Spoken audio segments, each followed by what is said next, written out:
Well, good morning to everybody. Thank you for being here. Certainly one heck of a college football game on Saturday night. Again, always thanks to our fans for the way they come out, support, and just make it an unbelievable environment. Just makes it just a whole different level experience for our people there, our recruits, and certainly for our players. Gives us a tremendous advantage, and thankful to them. Great to see our guys find a way to win, overcoming some of them self-inflicted, but some issues, and just continued to just stayed in the fight, kept working hard, trusting and believing, and execute the things that we do in practice. And certainly right away yesterday, got right on our next opponent. He's got a tremendous football team and getting ready to go on the road here this coming Saturday. That being said, open to questions. Mario, to get an update on both Troy and Travis, and in place of Troy, Drew Mathis, who only debuted a week earlier, started, filled in, played a good bit. Just what did you think of his play on Saturday? Yeah, well, first with an update, the Dye brothers, they are good to go. Feel that those guys are healthy and will be ready to practice tomorrow when we resume our practices. Thought that Drew did a really good job in his first college start. You know, he also played special teams. That's a lot on somebody's plate. We eliminated some of the special teams play so he could focus on just one particular phase and at playing linebacker, and thought that he did a nice job, you know, for his first college start. On the left, Matt. How do you grade the defense and kind of the yards that they've put up the last 2 weeks? I understand Washington State doesn't run the ball really all that much, and that kind of skews things. But just how did you kind of grade out the secondary's performance and just overall defensively? Well, you know, there were some good things and some things we'd like to get back, some things that we need to improve upon. But overall, you know, you're facing a couple teams that are about as opposite from a scheme standpoint as you can imagine. So it does create some challenges.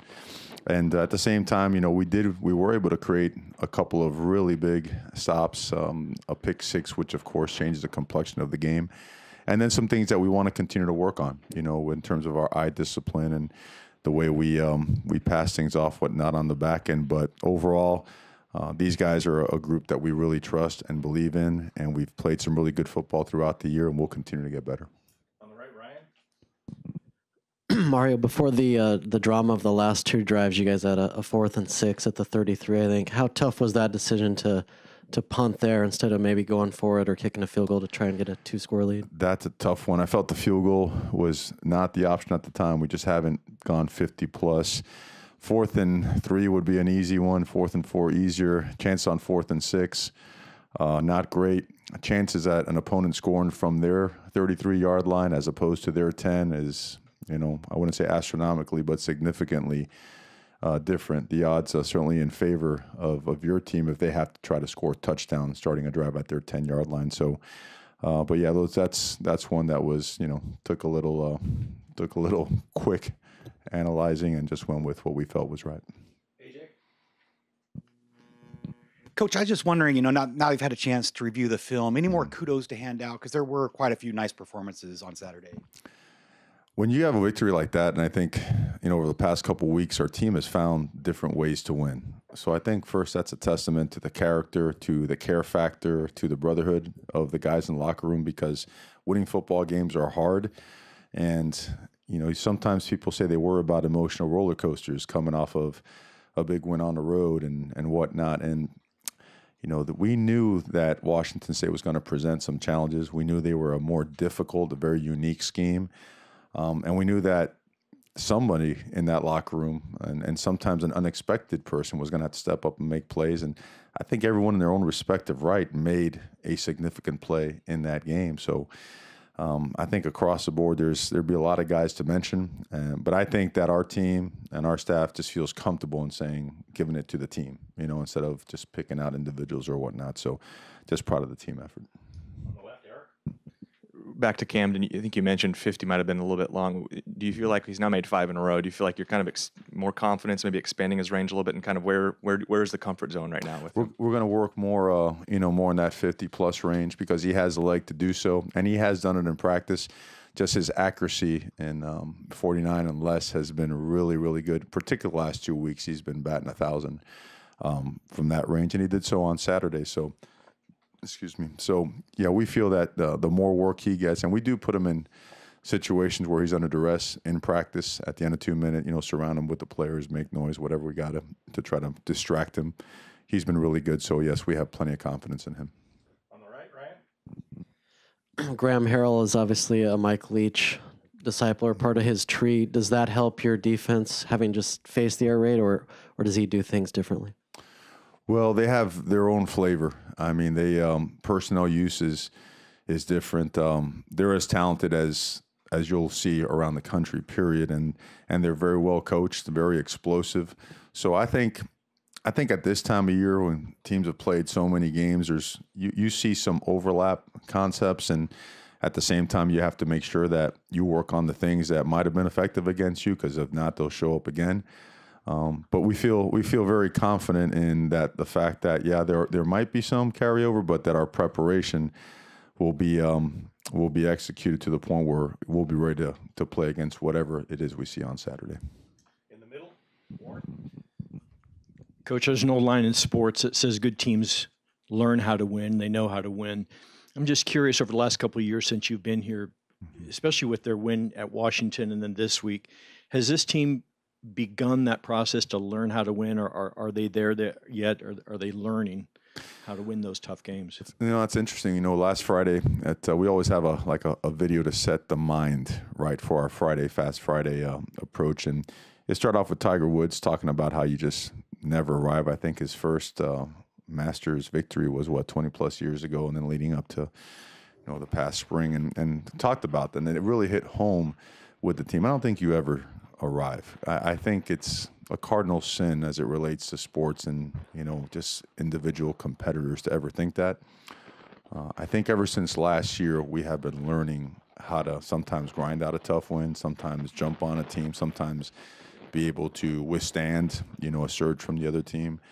And now going into this year, we've had a little bit more success up until this point of the season, but fully knowing that there are so many things that we have to get better at in order to continue to have success, because now it's in November, everybody's playing relevant football, right? We're playing a team that's leading the Pac-12 South, that is excellent at home, that is an excellent second half team, very well coached, a lot of really good players, that your margin for error becomes smaller and smaller.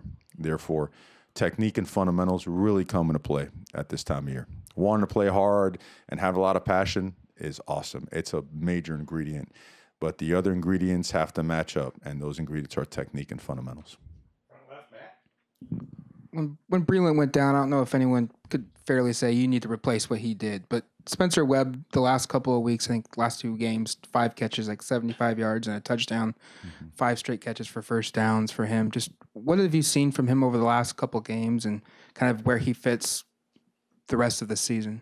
Well, as excited as we are about him catching the ball, just as excited about him in the run blocking as well. I mean, now that he's working full-time at tight end, now he's involved in all our schemes. Now it's not a matter of, okay, Spencer's in the game, or it's going to be a pass. I mean, he's gotten physical, and he's really he's just back in tight end mode. There's a difference when you put your hand in the ground as opposed to when you're out there split out. But he's also become a better blocker on the perimeter as well. His production in the absence of Jake Breland has been critical to the success of our offense. He's a young guy, and Spencer's going to be a great player now. He really is, and his teammates are really happy for him. He's a young guy. He's always has a great attitude, real happy guy. So again, we look forward to big things from him. On the right, AJ.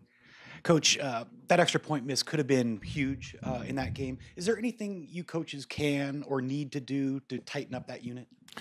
Well, when we talk about technique and fundamentals, kicking the football is the ultimate technique and fundamentally oriented task, right? I mean, it's as simple, almost as simple as wherever those hips face, that's where the ball's going to go, right? If you come across your body, well, the ball's going to go across and maybe, right by the upright as well. So without question, every detail of that unit, because right at Stanford, we had the foot of the guard tip that ball. I could have gone the other way, right?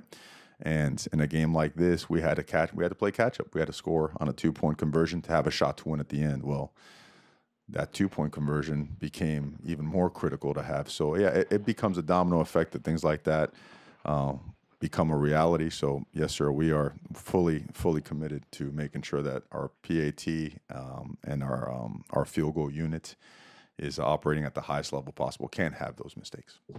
James, on the left.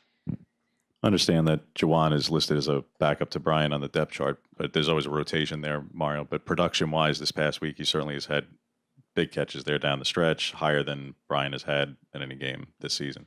Could you see now that Jawan is getting healthier and clearly, as Marcus said about Cyrus, we don't deny production, that the production can be there and that he can be that starting role like you expected him to be going back months ago? Yes, sir. Without question. I should have done a better job in putting this out. That should have an or by it, because yesterday in practice, he was splitting time because, as you mentioned, he has earned it. You know, it was showing up in practice the past 5, 6, 7, 8 days. He came out and performed at a very high level. And as much as he, and again, those are big plays that are down the stretch. In fact, if we get that block on the corner, that tunnel screen scores, you know. So, but a couple of monster catches, and just as importantly, some great blocks like the, CJ's long touchdown run. That was sprung by, some good play up front, but without the blocking at the second and third level, that's a 12-yard gain. So, yeah, he's really coming on strong, and yes, you're going to see him play a much more prominent role, and that's a position that by Friday we'll decide as to who actually starts, the game itself, but his snaps, and we're going to count on him to play a lot more football for us. Eric, left side.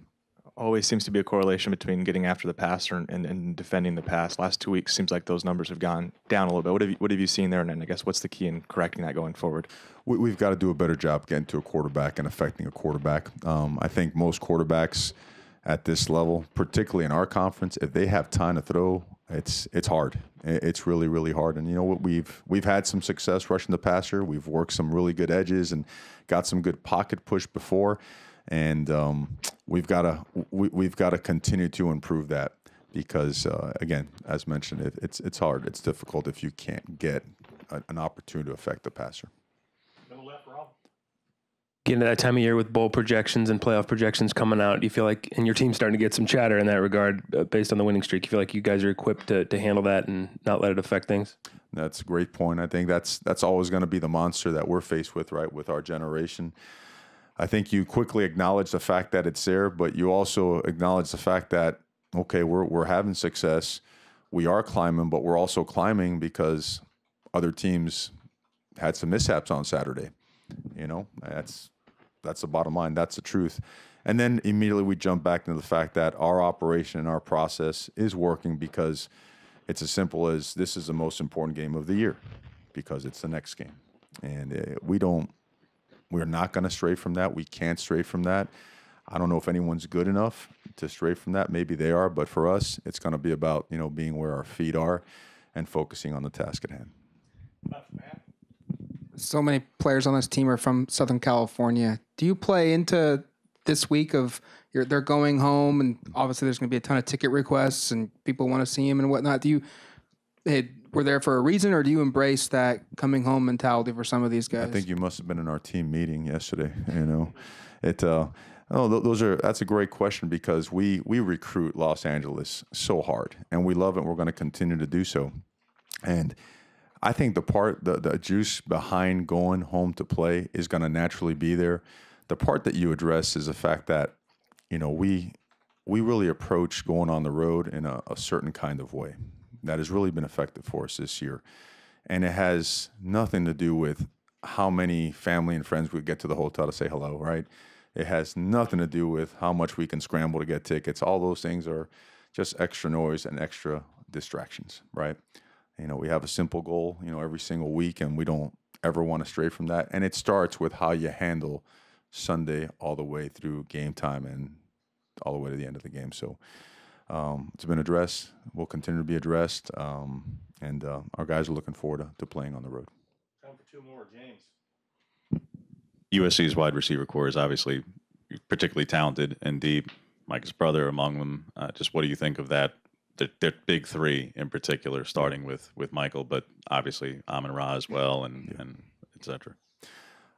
They're as good as you'll ever see in the country. I mean, those guys are all immediate, first-round picks in the NFL draft in this year or the coming years, depending on their age. So they're explosive. They're very well coached. They have opportunities to go up and make plays.